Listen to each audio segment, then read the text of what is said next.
Core values are dead. Well, maybe not dead, but pretty useless in your personal life. Here's how to find what you value, and I can almost guarantee it's going to be a combo of these 4 things. Hi, my name is Jen. I'm the co-host of Frugal Friends podcast and just wrote a book called Buy What You Love Without Going Broke, available January 2025 wherever books are sold. And I believe in order to buy what you love without going bankrupt, you first have to identify what you love, i.e. what you value. So when Jill, my co-host, and I were first thinking about how do you buy what you love without going broke, we went to probably where you've already been, this list of core values, corporate, professional, really clean, sterile values. And we tried to fit that into the mold of values-based spending.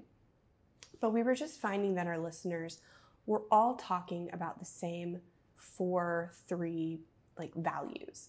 And to the point where we had to say, stop including these values and think about what else makes you unique. Look at the other 50 values on this core values list and tell me what you value and align that with your spending. And we just weren't getting why it wasn't working. Everyone was still coming back with the same 3 to 4 values. We didn't get it until we looked at Maslow's hierarchy of needs.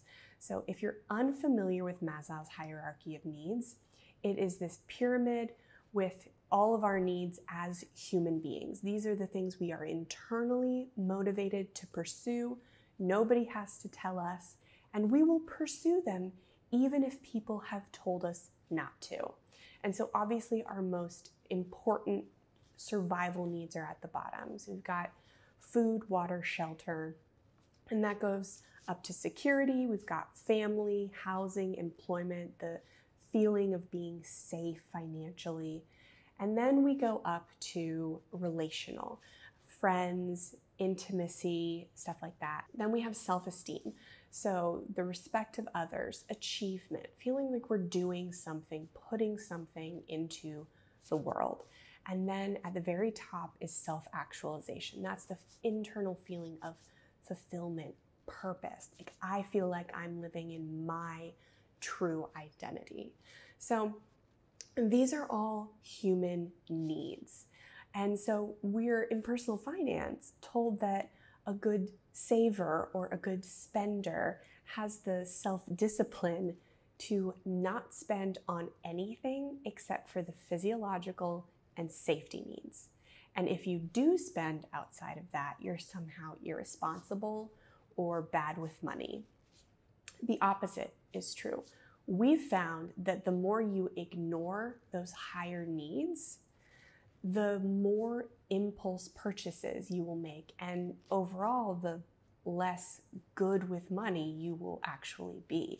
So I've felt when I feel like I have low self-esteem, I will definitely impulse some kind of fitness program or gym membership or meal planning app or even makeup. If I am feeling like I am not living into my purpose or I don't feel like I have any purpose, I'll impulse buy a course that will help me feel purpose or maybe start a side hustle that I think will give me purpose. And so I've done that. We've all done that. We've impulse bought, and all it does is it doesn't meet the true need because we don't even know the true need that we're trying to meet. All it does is it wastes money on secondhand, values that don't get us what we really need and leave us feeling guilty because we spent money on things outside of our real needs, which are those physiological and safety needs.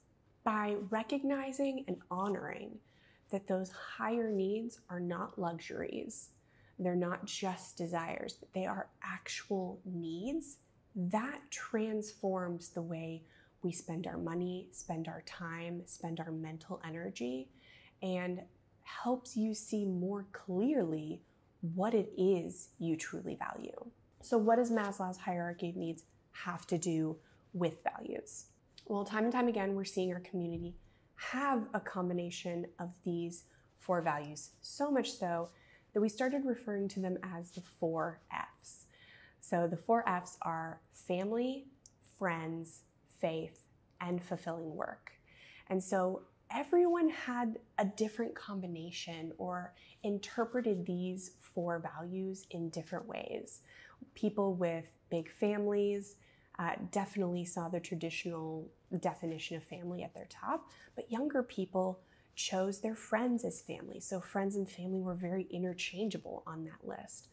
There were some people that had a traditional faith practice that found that very high on the list, but other people who really valued being outdoors or meditating or had some kind of like alternative spiritual practice that they really still valued highly. And a lot of people put money or career down on the list. And we really found that at the root of it, what people wanted was a job that they felt challenged them, that they at least enjoyed the work and the people to a certain extent, and it financially supported them to be able to get closer to those other values, the family, faith, and friends, allowed them to do more of that outside of work. So it offered them flexibility. If you wanted a 5th value, I think flexibility would be a really good 5th one. And so these values, while they show up differently for everyone, they really do offer this really uniform filter that you can use to live your life, spend your time, and spend your money to live in alignment with those values. So for me, coffee is a big thing. I love coffee. I try not to drink too much of it every day, but it can be something that adds up in my budget. So I found that these mindless drive-through trips to get an iced coffee from Starbucks, those were meeting 0 needs for me. They were habitual, they were mindless, they were impulsive. So it was very easy for me to take those out. Sometimes I still get coffees from the drive-thru at Starbucks, but they have some kind of purpose or external reward, but they are intentional. So if I am finding that I'm just like willy-nilly pulling into a drive-thru, I no longer do that anymore. However, I found a lot of the times I would get coffee with friends and I would really value that time together. That was so fulfilling for me. So when I realized that the value I was actually meeting was not getting the coffee, going to hang out with a friend was not an excuse to get coffee or vice versa. I would sometimes use a friend as an excuse to go get coffee. But when I realized what the actual core value was friendship, then I was able to first identify that and think of how much more of that can I get? How can I get as much of that as possible? So first, it led me to get creative with what I'm doing to get more friendship, more time with friends. So maybe that was inviting a friend over to my house for coffee or a wine night or a potluck, something like that. And if those didn't work, if the friend was not interested or unavailable, then a quick coffee out was something I would spend on without guilt, without shame, and nobody could tell me otherwise. But it wasn't the coffee that was bad. It was looking at what my core value was. So when I made a budget and I included coffee in it, I didn't have to think, how am I going to use my coffee budget? Oh, I can go, hang out with a friend. No, it totally transformed my budget. Now I don't have a coffee budget.